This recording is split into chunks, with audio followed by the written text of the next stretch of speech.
Hello friends, आप देख रहे हैं आपका चैनल शेयर बाजार विद आयुष। और दोस्तों, बात करेंगे इस वीडियो में 4 जनवरी यानी आज की ग्रे मार्केट प्रीमियम के बारे में।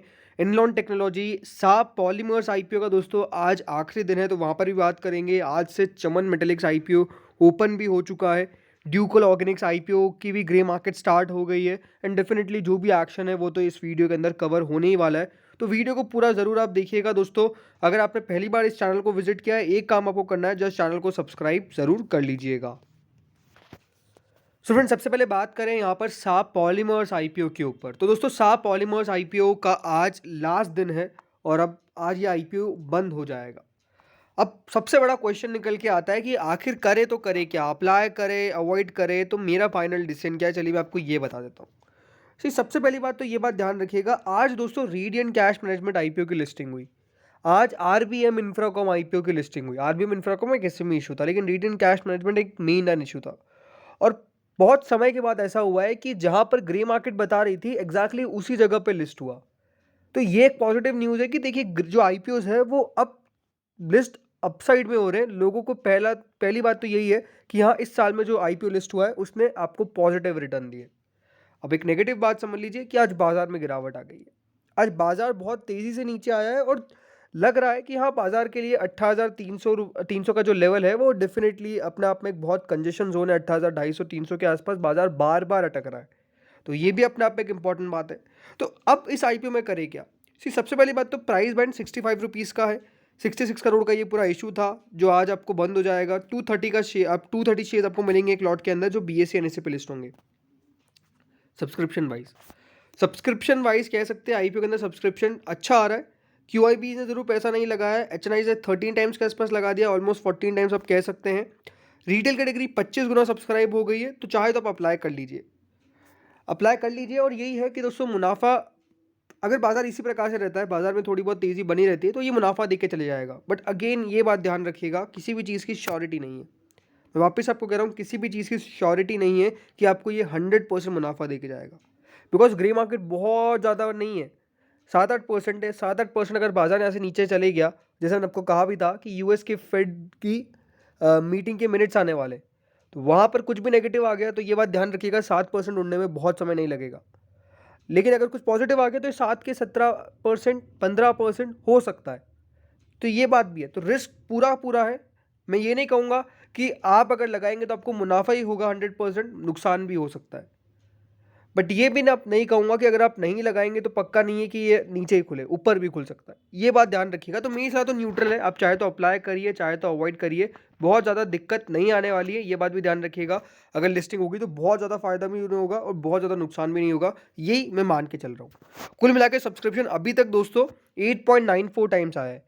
8.94 टाइम्स निकल के आया है, तो कह सकते हैं सब्सक्रिप्शन तो बढ़िया निकल के आ रहा है। अब देखना होगा कि बंद होते होते कितना सब्सक्रिप्शन निकल के आता है, हम बात करेंगे भी जब यहाँ पर आज का फाइनल डेटा निकल के आ जाएगा। बट अभी तक ठीक है, सब्सक्रिप्शन ठीक ठाक निकल के आ चुका है।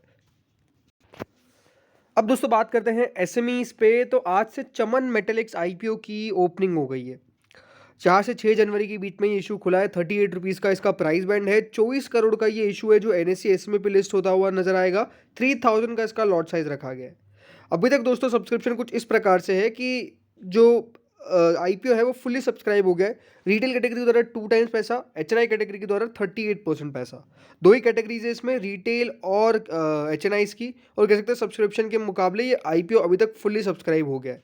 50-50% दोनों को ऑफर किया गया, ये बात ध्यान रखिएगा। तो क्या करना चाहिए इस इशू के अंदर? मेरी सलाह यही है कि डेफिनेटली आप एक लॉट अप्लाई कर सकते हैं। ये आईपीओ भी बुरा नहीं है। डेफिनेटली अभी एक दो दिन के बाद अगर आप फैसला ले, फाइनल ले, तो भी सही रहेगा। बट हाँ, ये है कि ये बुरा नहीं करेगा, मेरा यही मानना है। तो सब्सक्रिप्शन ठीक ठाक निकल के आ रहा है। अब देखिए, शुरुआत के ही 3 घंटों के अंदर अगर एक आईपीओ फुली सब्सक्राइब हो रहा है, तो डेफिनेटली उसके लिए डिमांड अच्छी दिख रही है मार्केट्स के अंदर। काफ़ी ऐसे आईपीओस खुले हुए थे जिनके अंदर सब्सक्रिप्शन ही नहीं आया, एसएमईज थे वो भी, या इससे भी कम थे। 11 करोड़ के आईपीओ थे एसपीएस वेंचर्स और इसके। आज उनका भी आखिरी दिन है, उनका सब्सक्रिप्शन एक चेक कर लेते हैं अभी। एसवीएस वेंचर्स की बात कर तो ये इशू भी आज बंद हो जाएगा। 20 रुपये का इसका प्राइस बैंड है। 11 करोड़ का ये इशू है। 6000 शेयर्स आपको मिलेंगे और ओनली लिस्टिंग होगी इसकी बीएसई पर। अब ये आप देख लीजिए कितनी बड़ी बात है कि ये आईपीओ का आज आखिरी दिन है और अभी तक ये 1 गुना भी सब्सक्राइब नहीं हो पाया, बल्कि एक एसएमई इशू है ये। तो अगेन वहाँ पर ही पैसा लगाना है जहाँ पर पैसे की वैल्यू मिले, ये बात ध्यान रखिएगा। यहाँ पर पैसा लगाना मेरे लिए वेस्ट ऑफ मनी है, बिकॉज पैसा बनेगा नहीं, पैसा जा भी सकता है। मेरी तो मानना यही है, मेरा डेफिनेटली पर्सनल ओपिनियन है ये, कि मैं इस आईपीओ के अंदर किसी को भी सलाह नहीं दूंगा कि पैसा लगाइए। Definitely clear and cut, avoid avoid avoid, कोई दिक्कत वाली बात नहीं है, बिकॉज अगर ऑप्शन है तो उसमें लगाएंगे ना। और पहली बात, ऑप्शन भी अगर नहीं भी होंगे तो क्यों लगाऊं उस आईपीओ में जहाँ पे मेरा पैसा नहीं बन रहा है, ये साफ बात है। और वही दोस्तों यहाँ पे आपको बता रहा हूँ कि इस आईपीओ के अंदर पैसा बनना बहुत मुश्किल है, बहुत मुश्किल। क्या मोस्ट प्रोबेबली चांसेस है कि आपको ये डिस्काउंट में ही ओपन होता हुआ नजर आएगा। अब अगले आईपीओ के बारे में बात करें जो आज बंद होने वाला है, वो है रेक्स सीलिंग एंड पैकेजिंग। 135 रुपये का इसका प्राइस बैंड है, 8 करोड़ का इशू है, 1000 शेयर्स मिलेंगे और लिस्टिंग होगी इसकी ओनली ऑन BSE। अब ये आईपीओ भी दोस्तों कुछ खास तो है नहीं। HNI इसके द्वारा 1.86 टाइम्स, रिटेल कैटेगरी द्वारा 2.46 टाइम्स, कुल मिलाकर ये इशू 2.16 टाइम्स सब्सक्राइब हुआ है। मेरी सलाह क्या है, मेरा ओपिनियन यही है, मैं इसको अवॉइड करूँगा। यहाँ पर भी पैसे बनने के चांसेस बहुत कम है, तो बिल्कुल अभी इन आईपीओ से बचना ज़रूरी है। मार्केट्स का आप देख ही रहे हैं आज जिस प्रकार की गिरावट आई है, जहाँ पर लग रहा था कि बाज़ार बड़ी तेज़ी की और जा रहे हैं, आज बाज़ार में एक सेलिंग प्रेशर देखने को मिला। रीजंस बहुत सारे हैं, इसमें कोई डाउट नहीं है, बट अगेन अगर मार्केट में इस प्रकार का हाल है तो उन आईपीओ से तो कम से कम बचिए जहाँ पर पैसा बनने की श्योरिटी नहीं है, या फिर ग्रे मार्केट आपको शो कर रही है कि इनसे तो आप दूर ही रहिए। अब दोस्तों ग्रे मार्केट की बात कर लेते हैं, तो इसमें ड्यूकॉल ऑर्गेनिक्स एंड कलर्स की ग्रे मार्केट करीबन 7 रुपये पे ओपन होती हुई नजर आई है। 9% के आसपास की ग्रे मार्केट चल रही है, तो ठीक है, बहुत ज़्यादा भी खास नहीं है, क्योंकि एक ऐसे में इशू है और वहाँ पे अगर 9% की ग्रे मार्केट चल रही है तो उसको बहुत खास नहीं माना जा सकता है। ईस्टर्न लॉजिक का आता है दोस्तों, जिसका प्राइस बन 225 रुपये का रखा गया है और जो ओपन होने वाला है फ्रॉम टुमारो। डेफिनेटली इसको लेकर कुछ खास इंटरेस्ट नहीं दिख रहा है, क्योंकि ग्रे मार्केट डिस्काउंट में ओपन हुई है।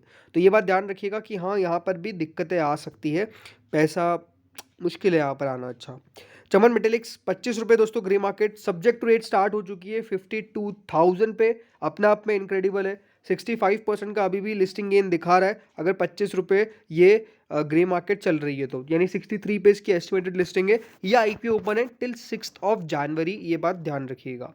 अगला दोस्तों जो इशू निकल के आता है वो है रेक्स सीलिंग एंड पैकेजिंग, -6 रुपये ग्रे मार्केट चल रही है, यानी डिस्काउंट में इसकी लिस्टिंग होने की संभावना है और यह इशू आज बंद होने वाला है। सा पॉलीमर्स 9% की ग्रे मार्केट हो चुकी है 6 रुपये के आसपास, अब कल 8 रुपये पहुंच गई थी, फिर से 6 रुपये आ गई, तो यही दिख रहा है, कुछ खास इंटरेस्ट नहीं दिख रहा है ग्रे मार्केट के अंदर, तो डेफिनेटली वही बात है। बट अगेन ऐसा नहीं है कि इसको अगर आप अवॉइड भी ऐसा नहीं कि इस इशू के अंदर पैसा नहीं लगाया जा सकता है, जैसे मैंने आपको अभी बताया पूरा कि चाहे तो आप लगा के चल सकते हैं, पैसा बन भी सकता है, बट डेफिनेटली श्योरिटी नहीं है, ये बात का ध्यान रखिएगा।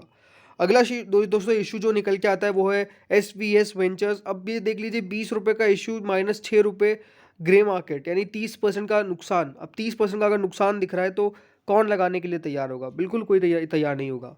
एनलॉन टेक्नोलॉजी, मतलब इसकी ग्रे मार्केट तो बहुत बहुत तेज़ी से आ चुकी है, 92%। जी हाँ, जिन लोगों ने भी पैसा लगाया है अनडाउटेडली इसका अलॉटमेंट आना बहुत बहुत बहुत मुश्किल है किसी को भी, बट ग्रे मार्केट को आप नज़र डालिए 92 रुपये, यानी जिसको भी आ जाता है अनडाउटेडली एक बहुत बड़ा मुनाफा आपके हाथ लगने वाला है। 70,000 इसकी सब्जेक्ट टू रेट्स है। एंड इस इशू का दोस्तों सबसे बड़ी बात क्या है कि जो अलॉटमेंट है वो कल आने वाला है 5 तारीख को, तो ये बात ध्यान रखिएगा कि कल इसका अलॉटमेंट है। एंड अगर आप कमेंट सेक्शन में मुझे बताइए कि आपको इसका अलॉटमेंट का क्या वीडियो चाहिए एक सेपरेट, तो वो डेफिनेटली चैनल पर आ जाएगा, बट उसके लिए आप सबको कमेंट करना पड़ेगा कि आपको इसका अलॉटमेंट का वीडियो चाहिए या फिर नहीं चाहिए। तो यही था दोस्तों इस वीडियो में। बाकी आज अगर आप लिस्टिंग की बात करते तो RBM इंफ्राकॉम में एक अच्छी लिस्टिंग हुई है, करीबन 52.50 पे 49 पे दिखा रहा था कि लिस्टिंग हो सकती है, बट एक मुनाफा यहाँ पर अच्छा हो गया। रीटेन कैश मैनेजमेंट यहाँ पर भी 104 पे लिस्टिंग हो गई एंड उसके बाद भी स्टॉक अच्छा चले गया ऊपर, तो यहाँ पर भी लोगों को मुनाफा हुआ है। And definitely congratulations to all of you अगर आपको ये इशू आया है, तो अपने आप में दोस्तों बेहतर था, काफ़ी बढ़िया लिस्टिंग भी हो रही है। मार्केट्स का ज़रूर आज थोड़ा सा मूड माहौल बिगड़ा है, बट आईपीओस का मूड माहौल डेफिनेटली सुधरता हुआ नजर आ सकता है इन दोनों की लिस्टिंग के बाद। तो फ्रेंड्स इस वीडियो में इतना ही था, होप सो वीडियो बढ़िया लगा होगा, अगर लगा तो लाइक कर देना, चैनल से पहली बार जुड़ो सब्सक्राइब कर देना। Thank you friends watching this video.